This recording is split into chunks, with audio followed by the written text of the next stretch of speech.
अस्सलाम वालेकुम। आज मैं आपको एक ऐसी कॉम्प्लिकेटेड चीज़ के बारे में बताने जा रहा हूँ, जो कि गाड़ियों के अंदर इंतहाई ज़्यादा प्रॉब्लम क्रिएट करती है और जिसके बारे में पता चलने में बहुत वक़्त गुज़र चुका होता है।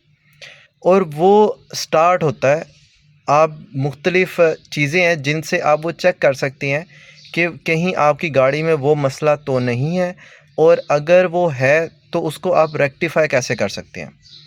वो मसला शुरू होता है 3-4 चीज़ों से। मेजरली वो होती है कॉइल का प्रॉब्लम। गाड़ी के अंदर एक कॉइल होती है जो मैं आपको दिखाता हूँ। अब वो कॉइल जब ख़राब हो जाती है ना, तो उस वक़्त कुछ वो निशानियाँ हैं, जिससे आपको पता चलता है कि कॉइल ख़राब हो गई है। ख़राब से मुराद ये होती है, एक ख़राब होना जिसमें वो बिल्कुल काम नहीं कर रही, एक ख़राब होना जिसमें वो करंट तो प्रोवाइड कर रही होती है, मगर वो प्रॉपरली तौर पे नहीं चल रही होती, या फिर जिसे कहते हैं आप शॉर्ट हो गई होती है, जो क्या करती है चीज़ों को जलाना शुरू कर देती है। अब उसका सबसे पहले जो कि आपको असर पता चल सकता है कि गाड़ी के अंदर अगर आपका ऑडियो सिस्टम लगा हुआ है, ठीक है? जब ऑडियो सिस्टम लगा हुआ है तो आपके स्पीकर्स में से हिज़ की आवाज़ आएगी। हिज़ की आवाज़ आएगी और ये काफ़ी ज़्यादा ये कांस्टेंट होती है। ये कम और ज़्यादा होती है, मगर ये मौजूद रहती है, ठीक है? जैसे ही आप रेस देंगे तो वो हिज़ की आवाज़ ऊपर जाएगी।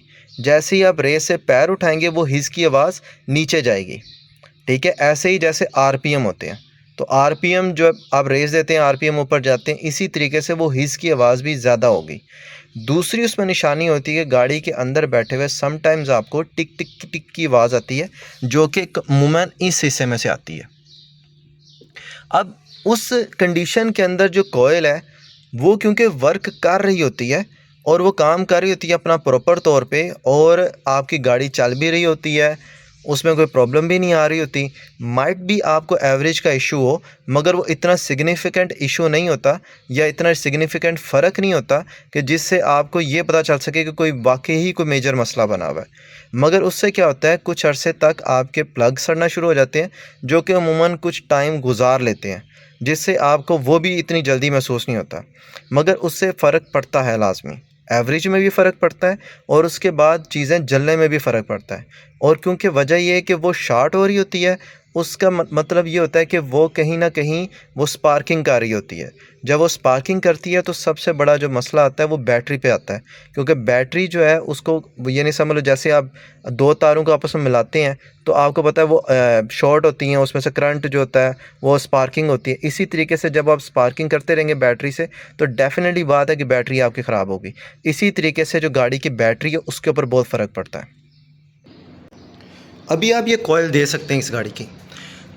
ये आपको नीचे कॉइल नज़र आ रही है और इसके ऊपर ये हड्डी है। अच्छा, अब सबसे बड़ा प्रॉब्लम ये होता है कि जिस वक़्त ये कॉइल शॉर्ट होती है तो यहाँ से करंट या तो इस बॉडी के साथ लगता रहता है, जिसमें टिक टिक टिक टिक की आवाज़ आती रहती है। उसको रिमूव करने का तरीका ये होता है कि वक्ती तौर पे आप क्या करते हैं, यहाँ पर टेप या फिर वो जो टायर होता है, आप उसको लगा सकते हैं और काट के उसके बाद दरमियान में गैप आ जाता है, जिससे वो टिक टिक की आवाज़ जो होती है इसकी कम हो जाती है। मगर उसको बदल देना सबसे बेहतर चॉइस है। और जापानी और चाइनीज़ के अंदर कोई फ़र्क नहीं होता। मैंने चाइना की लगाई हुई है, जो कि 4-5 साल से चल रही है और बहुत अच्छा रिज़ल्ट दे रही है। साल की वारंटी के साथ थी, तो इसमें मुझे कोई फ़र्क नहीं लगा और एवरेज भी मेरी गाड़ी की बहुत बेहतरीन है। तो मुझे उसमें भी दोनों तरफ से, ना तो उसकी लाइफ के ऊपर और ना ही गाड़ी के एवरेज के ऊपर मुझे कोई फ़र्क महसूस हुआ है। अच्छा, एक जो सबसे ज़्यादा इम्पोर्टेंट चीज़ है, मैं तमाम अपने जो कोरे गाड़ी यूज़ कर रहे हैं, मैं उन लोगों को हमेशा ये गाइड करता हूँ। ये जो गाड़ी के ऊपर ये आप देख रहे हैं इस हड्डी को, ये बहुत ज़्यादा इम्पोर्टेंट है।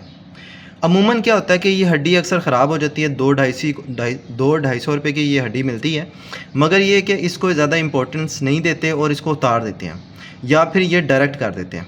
इसको डायरेक्ट कर देने से सबसे बड़ा नुकसान क्या होता है, ये बेसिकली इसका पर्पज़ ये होता है कि इसके अंदर एक पॉइंट सिस्टम होता है। ये मेरी गाड़ी पॉइंट वाली है, पॉइंट वालों के लिए बता रहा हूँ। जिनके पास CDI लगी है वो 12 वोल्ट पर चलता है, और जो पॉइंट है वो 9 वोल्ट पर चलता है। तो बेसिकली हड्डी क्या करती है, ये रेजिस्टेंस क्रिएट करती है। तो यहाँ से 9 वोल्ट ये 12 वोल्ट को 9 वोल्ट में कन्वर्ट करती है और उसके बाद वो इस पॉइंट सिस्टम को भेजती है करंट, जो कि 9 वोल्ट पे चलता है। अगर इसको आप 12 वोल्ट ही रहने देंगे, इसको रेजिस्टेंस को आप ख़त्म कर देंगे, जिनकी गाड़ी में ये नहीं लगी हुई, तो वो क्या होगा, रेजिस्टेंस ख़त्म हो जाएगी, वो कन्वर्ट नहीं होगा 9 वोल्ट में, और जब उसको 12 वोल्ट मिलेगा तो डेफिनेटली बात है कि इसकी लाइफ कम हो जाएगी, स्पार्किंग होगी, स्पार्किंग की वजह से इसकी लाइफ कम होती है, पॉइंट जो है आपका वो जल्दी जल जाता है। बेसिकली इतना पैसों का मैटर तो नहीं करता कि 650 रुपये की आती है, मगर मसला ये है कि इसकी वजह से आपकी गाड़ी की एवरेज पे बहुत ज़्यादा फ़र्क पड़ता है, क्योंकि एक चीज़ जब ख़राब होती है तो साथ साथ बाकी चीज़ों को भी ख़राब करती है, और उसके साथ माइट भी पॉसिबल है कि आपके जो प्लग हैं ये भी आपके बार बार जलें और आपको बार बार चेंज करने पड़े। तो प्लग भी आपकी यानी कि समझ लो 2-3 आप ऑयल चेंज के बाद माइट भी आपको इतना ज़्यादा कॉस्ट ना करे, मगर ये होता है कि उससे पेट्रोल एवरेज के ऊपर बहुत ज़्यादा फ़र्क पड़ता है। तो अगर आपका पॉइंट सिस्टम लगा हुआ है और आपकी ये हड्डी नहीं लगी हुई, जो कि 200-250 रुपये की मिल जाती है, अगर आपका कोयल है ख़राब हुआ हुआ है तो कोयल आप पूरी ये चेंज करें, उसके साथ ये हड्डी मिल जाती है, जो कि मैंने जब ख़रीदी थी तब 1200 रुपये की थी। आई डोंट नो अभी के प्राइस क्या बनी होगी, मगर ये जो है ना, ये मैंने चाइना की ली थी 1 ईयर वारंटी के साथ। और उसके बाद आप यहाँ पर आप इसके जो प्लग हैं ये आपको फिर चेंज नहीं करने पड़ते, ये काफ़ी ज़्यादा देर तक चल जाते हैं। और हमेशा एक चीज़ का ख्याल रखिएगा कि जितनी तार छोटी हो सकती है डिस्ट्रीब्यूटर से लेकर कोयल तक, उतनी ही बेहतर रहती है, उतनी ही कम रेजिस्टेंस होती है। फिर दूसरी बात का आपने ख्याल रखना है कि किसी भी तौर पे ये जो तारें हैं ये रेडिएटर के पाइप के साथ या किसी भी गर्म चीज़ के साथ ना लग रही हों, उसका प्रॉपर क्लिप लगा हो जहाँ पर आपकी ये मुकम्मल तौर पे तारें सेटल हो रही हों, कोई किसी जगह आपके रेडिएटर के पाइप के साथ या इंजन के साथ वो ना लग रही हों, ठीक है। और आपने इसकी स्पार्किंग चेक करनी है कि अगर कहीं से स्पार्क ना हो रही हो, क्योंकि जब स्पार्क होगी तो तब भी गाड़ी की एफिशिएंसी में बहुत ज़्यादा फ़र्क होगा। अच्छा, एक क्वेश्चन जो मेरे से किया जाता है वो ये होता है कि सम टाइम आपकी गाड़ी का क्या होता है, एकदम से गाड़ी वाइब्रेट करना शुरू कर देती है, ज़्यादा रेस लेना शुरू कर देती है।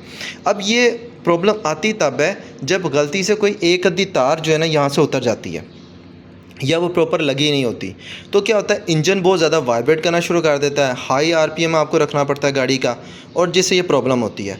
तो कोशिश ये करें कि अगर आपके ये सिनेरियो बनता है तो आप इन तारों में से चेक कर लें, कोई तार आपकी जो है वो आपकी उतरी ना हो, मगर ये कोशिश कीजिएगा कि गाड़ी बंद करके करें, क्योंकि इसका जो करंट है वो बहुत ज़्यादा हैवी होता है, तो वो आपको नुकसान दे सकता है।